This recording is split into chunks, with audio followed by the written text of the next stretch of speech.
Fala pessoas, dia 1/6, quinta-feira, por enquanto é quase meia-noite, mas não vamos deixar de falar das notícias, porque ontem eu falei que ainda não, né? Porque ainda não mesmo, porém as coisas não estão tão fáceis pro Lula, porque aparentemente é um poço sem fundo. Ele vai lá, negocia, mas os caras sempre querem um pouco mais. Espero que todos os alertas que foram feitos tenham servido para dar um alerta para o governo, uma chacoalhada, diz Arthur Lira, né? E Lira avisa que irá congelar projetos de Lula até o governo mudar a relação com os deputados. Mas a relação já não estava boa? Eu achei 1,7 bilhão, várias emendas que antes eram secretas, agora são todas muito aí claras. Não é o suficiente? E olha que interessante, em operação contra aliados de Lira, a PF acha cofre superlotado de dinheiro e Cialis, um remédio para impotência como o Viagra. Do nada apareceram notícias de aliados do Lira sendo aí, né, encontrados pela Polícia Federal com problemas. Que coisa interessante, né? Do nada as coisas vão escalando. Será que vai ter um bate-cabeça real mesmo? Apesar de todos os esforços, né? Porque o Bolsonaro era um cara mais friozão, né? E por isso que ele apanhou tanto nesses 4 anos do Congresso. Porque ele evitou ao máximo de tentar falar, de conversar. Na verdade, a principal crítica do MBL, que hoje pede o apoio da direita, é que ele não negociava, né? Depois, quando começou a negociar, porque estava negociando. Os caras não se decidem. Mas aparentemente o Lula, por mais de ser um grande pai aí pro Congresso, não tá dando o suficiente. MP da Esplanada teve 20 traições de deputados de partidos com ministérios no governo. Tá vendo? Tá complicado. Mesmo com tanto dinheiro, tantas emendas, complicado, né? Mas o Lula indica Cristiano Zanin, advogado que o defendeu na Lava Jato, para a vaga no Supremo. Veja só que coisa, né? Lula criticou quem indicava amigos, mas Zanin não tem surpresa nenhuma. Falamos aqui diversas vezes do Zanin e aconteceu. E aí perguntaram para os outros ministros. E eles falaram, ótima, desejo sucesso, ministro do STF, elogio a escolha de Zanin. Mas isso é lógico porque eles não vão ficar lá, não, porque é um lixo. Não gostamos, né? É claro que política é sempre assim, todos são maravilhosos, até começar a bater cabeça, né? Mas na verdade até no STF você não vê umas críticas ferrenhas, são todo mundo muito educado lá, né? Eles divergem das opiniões de uma forma extremamente rebuscada. Petistas desconfiam de posições políticas de Zanin, diz Thales Faria. Eles temem que na verdade ele seja um conservador. Será Zanin? Eu duvido muito, mas vai saber a preocupação deles. Falando em Lula ainda, olha, quer ser original, diz o Zelensky, sobre o plano de paz para a guerra da Ucrânia. O Zelensky deu aí, claro que ele foi educado, mas deu uns culachos no Lula, né? Chegou lá a Folha, perguntou pra ele, e esse negócio de encontro? Ele falou, olha, tentamos ao máximo. O outro lado não quis. Deixou isso claro. Falou que quem disse que a gente que não tentou, mentiu. De certa forma, falou isso. E falou que o Lula quer ser original. Quando ele diz original, na minha interpretação viajou na maionese. Tipo, original, ele quer um resultado mágico, né, para deixar claro assim. Zelensky deu aquele esculacho, né, no presidente do Brasil. E olha só como os brasileiros reagem, né? Foram entrevistar o comediante Facínora, que beleza, hein? A última pessoa que tá interessada no fim da guerra é o próprio Zelensky. Lula tá certo quando fala que tem que se preocupar com as 30 milhões de pessoas que passam fome aqui no Brasil. Deixa o Zelensky se lascar pra lá. 30 milhões de pessoas, sendo que tem a questão, né, de todo o auxílio. Esse papo é meio estranho, né? Rapaz, não concordo com a guerra na Ucrânia, mas será que só eu vejo um marketing pesado em cima desse cara? Até a roupa, pra parecer humilde e simples, não há necessidade nenhuma de andar sempre assim. Ele não vai a campo. Comediante não quer a paz. Marionete dos Estados Unidos, principal culpado pela guerra. Continue dando palco a esse blogueirinho de guerra. Detalhe, ele não fala em paz, em sim em apoio à guerra. Mas é isso, ele tem que fazer o quê? Né? Estão atacando ele, precisa de armas, né? Esse cara é ridículo, a Ucrânia é a ditadura a qual a Folha não esconde que apoia. Zelensky baniu partidos de oposição, a Igreja Ortodoxa Russa e também se aproveita da lei marcial para passar duras medidas de austeridade para o povo ucraniano. Olha quanta gente... Isso aqui são os primeiros comentários, eu não escolhi. Esses foram os primeiros, totalmente os primeiros comentários. E isso me lembra, sabe quem? A direita, porque o Bolsonaro começou a falar que o Putin era conservador e tinha o mesmo papo. Eu falei, galera, é o seguinte, se vocês continuarem falando dessa forma da Rússia, do Putin, no futuro vocês vão concordar com o Lula. Tô certo ou tô errado? Tá acontecendo. Você vê a esquerda atacando o Zelensky, exatamente como a direita do Brasil estava fazendo. Por isso estavam completamente perdidos. A direita brasileira estava completamente sem rumo. E eu falo, eu não sou um cara que eu vou reconhecer assim, né, que o Zelensky é um santo, que ele é marionete, mas eu me preocupo com o povo. Esse é o grande problema. Quando eu comecei a mostrar imagens da Ucrânia, o pessoal da direita falou que era tudo mentira, que era cenas, que era coisa criada, que eram atores. Pelo amor de Deus, é complicado negar a realidade. Existe uma realidade, não importa os interesses por detrás da Rússia ou da OTAN, você tem que prestar atenção na população, né? E começar a tomar consciência da coisa. E o Lula, Maduro afirma que Venezuela e Brasil vão retomar cooperação e segurança na fronteira. Aí você vai me dizer que realmente o Lula tem razão, que é narrativa, que a Venezuela não tá ruim. Imagina eu chegar pra vocês e falar que na Venezuela são atores. É impossível. Né? E aí, retomar cooperação na fronteira. O que acontece na fronteira? Tem gente fugindo da Venezuela. Será que eles vão evitar de fugir? Será que eles vão impedir de deixar as pessoas lá? Porque as pessoas morrem lá, né? Aqui no meu canal já trouxe até gente pedindo ajuda. Chegou uma inscrita do canal que tinha filha na Venezuela. Eu fui lá, fiz aqui o vídeo. Ela conseguiu através do meu canal, sempre agradeceu. E aí? É uma realidade. A gente tá aqui faz tempo falando de Venezuela. Não neguem a realidade, tá? Irã diz que seguirá condenando manifestantes à pena de morte. Desde o início da onda de protestos contra o regime iraniano, em setembro de 2022, o país condenou diversos manifestantes à morte. Aí eu falo, você chega aqui no Brasil, né? Você vê um monte de gente presa. No Irã é muito pior. E os navios iranianos aqui no Brasil? O Irã provavelmente, né, apoiador da Rússia, né, desse BRICS. Como é que fica o Brasil nessa situação, né? Por isso que eu falo, por enquanto o Brasil está tranquilo, tem muito que piorar ainda, se piorar, tá? Vamos devagar. Tem gente falando, não, porque você está sendo muito pessimista. Não, a gente trata com a realidade, né? E através das informações, quanto mais você se informar, mais você se prepara, entendeu? Agora, se você fechar o olho, pode vir alguma coisa atrás de você, vai entrar e você nem vai perceber se não tiver informação, né? A atuação de militares na diplomacia causa mal-estar e Planalto busca freio de arrumação. Em novo desacerto, Lula manda exército convidar chineses após o país ser excluído do seminário militar. Olha só o nível, eu preciso ler para vocês. A atuação das Forças Armadas na política externa brasileira, com a organização de eventos e treinamentos militares com países aliados, tem gerado ruídos com Itamaraty e assessores do presidente Lula. As principais queixas são feitas à autonomia com que os militares têm feito a diplomacia, que estaria apartada nas diretrizes da política externa definidas pelo governo petista. Assessores do presidente e ministro afirmam à Folha, sob reserva, que as Forças Armadas mantêm uma visão de que o Brasil está aliado à OTAN, a Aliança Militar do Ocidente, enquanto Lula finca posição com foco no princípio de neutralidade no conflito entre Rússia e Ucrânia e na aproximação com a China. Será que a gente aqui está muito avançado? E nem os militares perceberam que o Lula está completamente contrário à OTAN, contrário aos Estados Unidos e está abraçando o Putin e a China e não tem nada de neutralidade, como diz o jornal aqui?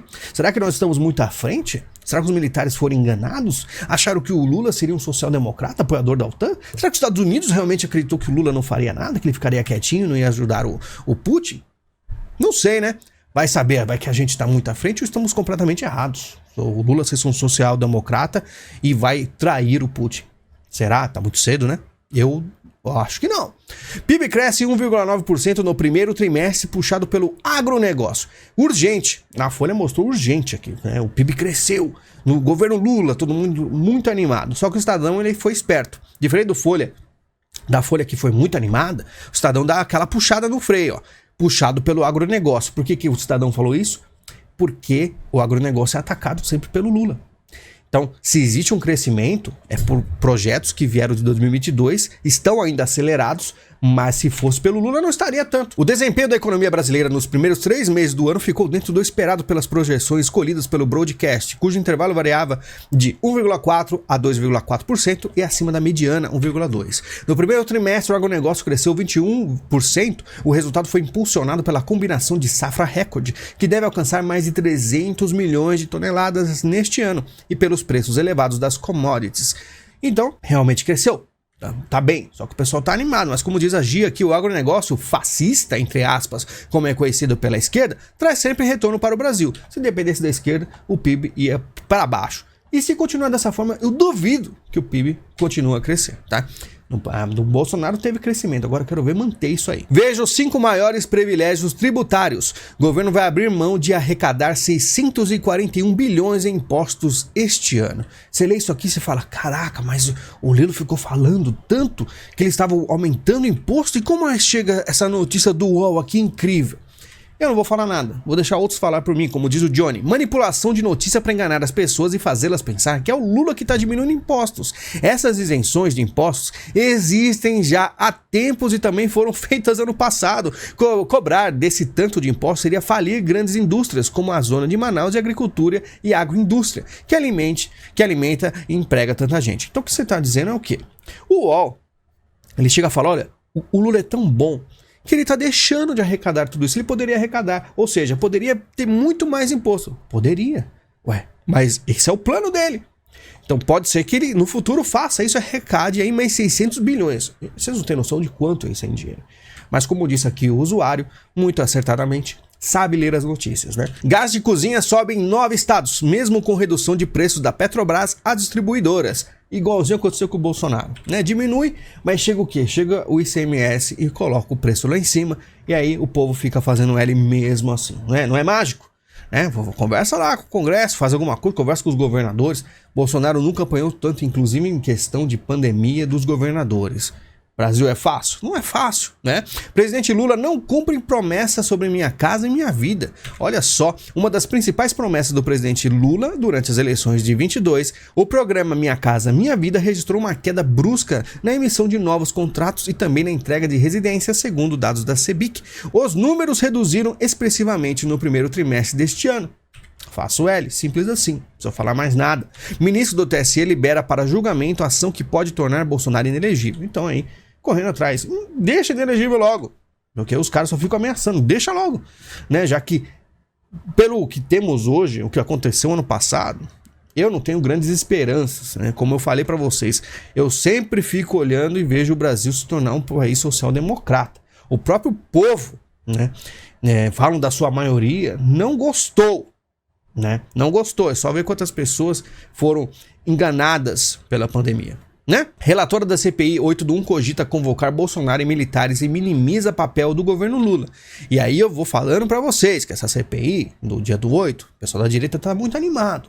E eu fico vendo que o pessoal tá muito mais animado do outro lado. Olha só, 24 mil em serviços de publicidade. Deputado bolsonarista paga com dinheiro público empresa de político que estava no 8/1. Gustavo Gayer usou verba parlamentar para pagar empresa de João Paulo Cavalcante, amigo do deputado e político que participou dos atos golpistas. Os valores foram usados para divulgação da atividade parlamentar. O CNPJ da empresa foi aberto uma semana antes de emitir a primeira nota para o gabinete de Gaia. Então o UOL já deu aquele esculacho. Isso pode levar para a CPMI, né, do dia 8/1. E aí, mais um para ser caçado. Então eles não precisam de muito. Uma pequena ligação, um pequeno dinheiro, tem uma mensagem de celular do empresário que disse que gostou do que aconteceu, pronto.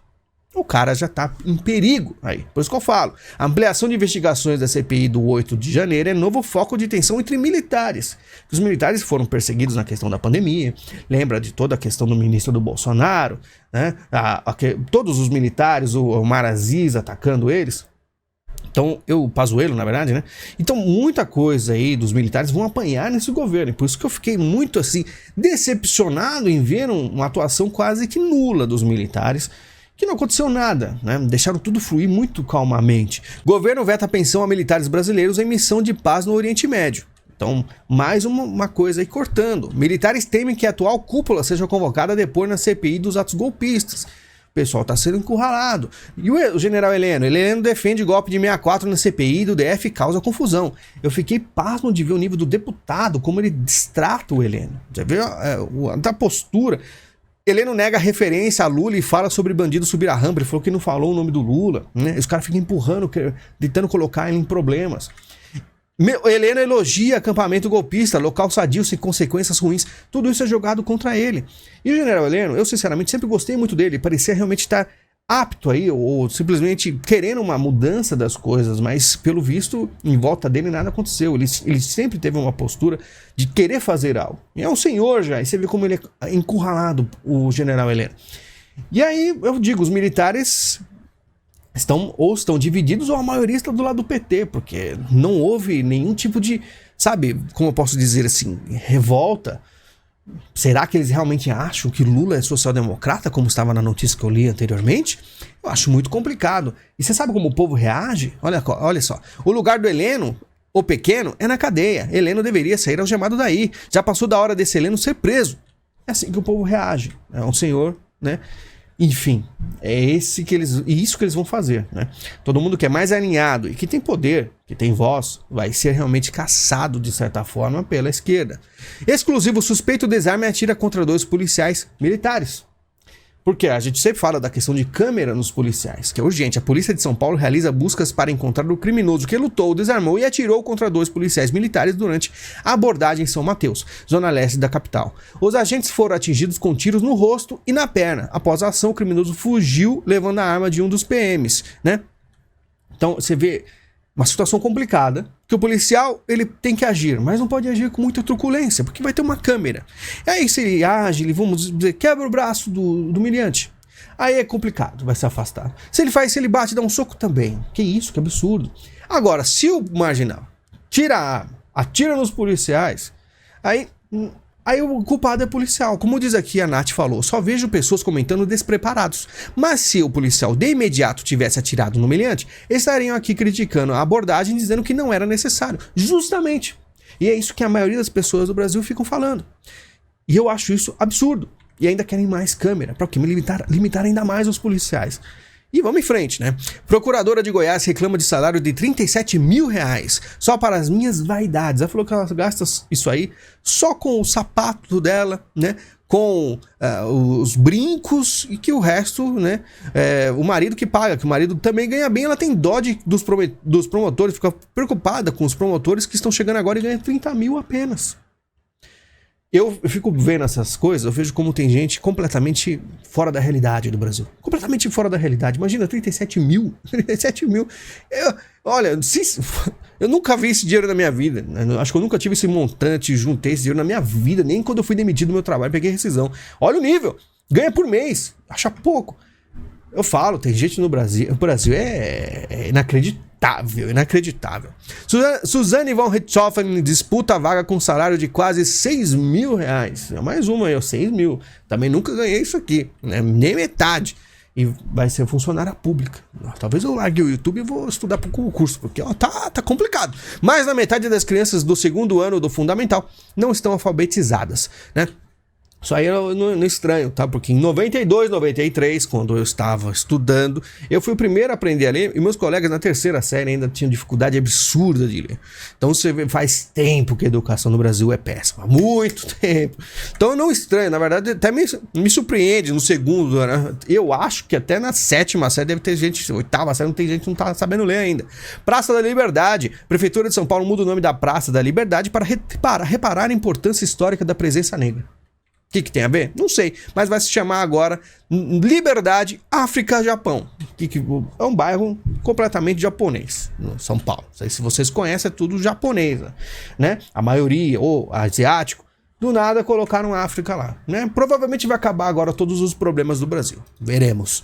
Pessoal, muito obrigado pela presença de vocês, por todo o apoio, o pessoal que faz Pix, porque sabe que o canal não tem propagandas, que eu tiro justamente para ter tranquilidade, e é por isso que eu realmente não tenho grandes ganhos e vejo aí o pessoal aí reclamando de 37 mil, falou o que eu fiz de errado na minha vida, Brasil é complicado, mas qualquer coisa tem um link da Amazon aí, navegue, compre, qualquer coisa ajuda o canal muito. Muito obrigado, a gente se fala em breve e até mais.